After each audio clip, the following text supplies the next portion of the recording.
പെരുമ്പാവൂർ ലഹരി ക്യാപിറ്റൽ എന്ന കുപ്രസിദ്ധി മാറണം. ഞാൻ നേരത്തെ പറഞ്ഞ പോലെ ചരിത്രത്തിൽ അടയാളപ്പെടുത്തിയിട്ടുള്ള പവിത്രവും മനോഹരവുമായ സ്ഥലമാണിവിടെ. തന്നെയുമല്ല ബുദ്ധിശാലികളായ ജനങ്ങൾ താമസിക്കുന്ന ഒരു നാടാണ് പെരുമ്പാവൂർ.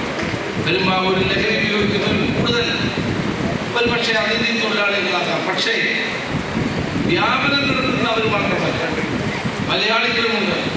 തൊഴിലാളികളെ മറയാക്കി പ്രവർത്തിക്കുന്ന ആളുകളുണ്ട് എന്നുള്ള സത്യം നമ്മൾ കാണാതെ കടന്നു പോകും. അവരെ മാത്രം കുറ്റപ്പെടുത്തിയിട്ട് കാര്യമില്ല. അവരെ ഇതിന് ഉപയോഗിക്കുന്ന ആളുകൾ വലിയ ബുദ്ധിശാലികളായ ആളുകളാണ്. ഇവരിപ്പോൾ നമ്മൾ ഓപ്പറേഷൻ തുഫാൻ തുടങ്ങിയ ശേഷം ഈ അന്താരാഷ്ട്ര മയക്കുമരുന്ന് ലോബി അല്പം നിശബ്ദം, വലിയ ബുദ്ധിമാന്മാരാണ്.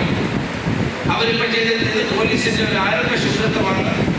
1 മാസം 2 മാസം കഴിഞ്ഞാൽ വീണ്ടും പഴയ പണിയാകും. അപ്പോൾ നമുക്ക് വ്യവസായവും വ്യാപാരവും തുടങ്ങാം എന്ന് കരുതി ഇപ്പോൾ വിളിച്ചിരിക്കുന്നത്.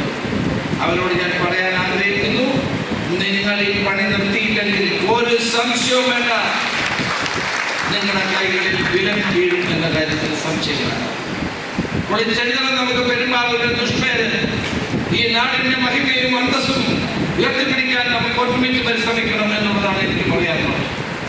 ഞങ്ങൾ ഇന്നലെ DGPയുമായി സംസാരിച്ചു. ഒരു സ്പെഷ്യൽ ടാസ്ക് ഫോഴ്സ് കേരളത്തിൽ ഉണ്ടാക്കാൻ തീരുമാനിക്കുകയാണ്. ഇതിനു വേണ്ടി മാത്രം. നേരത്തെ തന്നെ പോലീസിൽ നാർക്കോട്ടിക് DYSP ഉദ്യോഗസ്ഥന്മാരുണ്ട്. അവരാരും ഒന്നും ചെയ്തില്ല എന്നുള്ള സത്യമാണ്. പക്ഷെ അവരുണ്ട്.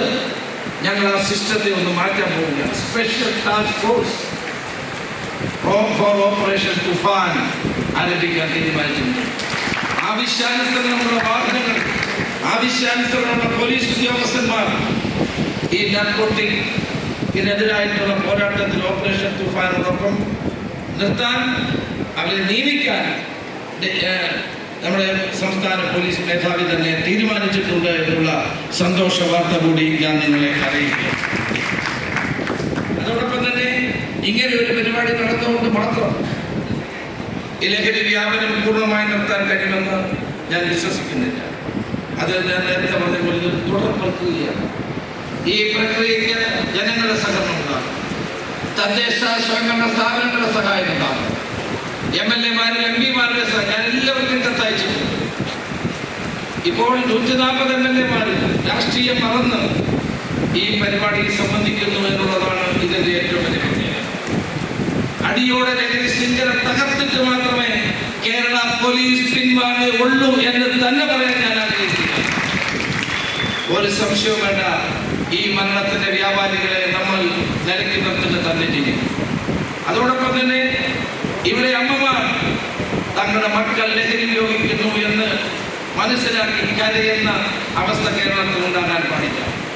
ലഹരിക്ക് അടിമയായ ഭർത്താവിന്റെ പീഡനം ഈ കേരളത്തിൽ ഒരു സ്ത്രീയും അനുഭവിക്കാൻ പാടില്ല. ഇവിടുത്തെ വിദ്യാലയങ്ങളിൽ അധ്യാപകരെ കബളിപ്പിച്ച് ഈ മയക്കുമരുന്നുകൾ ഉപയോഗിക്കുന്ന അവസ്ഥ കേരളത്തിൽ ഉണ്ടാകാൻ പാടില്ല.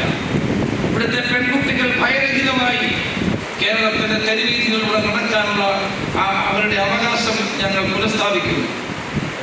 അതുകൊണ്ട് തലയിൽ സ്വർണ്ണക്കുടവുമായി ഏതൊരു അമ്മയ്ക്കും ഏതൊരു സഹോദരിക്കും നിർഭയമായി കേരളത്തിന്റെ തെരുവീതികളിലൂടെ സഞ്ചരിക്കാൻ കഴിയുന്ന അവസ്ഥ ഞങ്ങൾക്കുണ്ടാകും. വ്യാപാരികൾക്ക് മാന്യമായ വൈരഹിതമായി വ്യവസായവും വ്യാപാരവും നടത്താനുള്ള അവസ്ഥ ഞങ്ങളുണ്ടാകും. ഇവിടെ വികസനം വരണം, വ്യവസായങ്ങൾ വളരണം, ടൂറിസം അഭിവൃദ്ധി പ്രാപിക്കണം. ഇതിനൊക്കെ ആവശ്യം ലഹരിയുടെ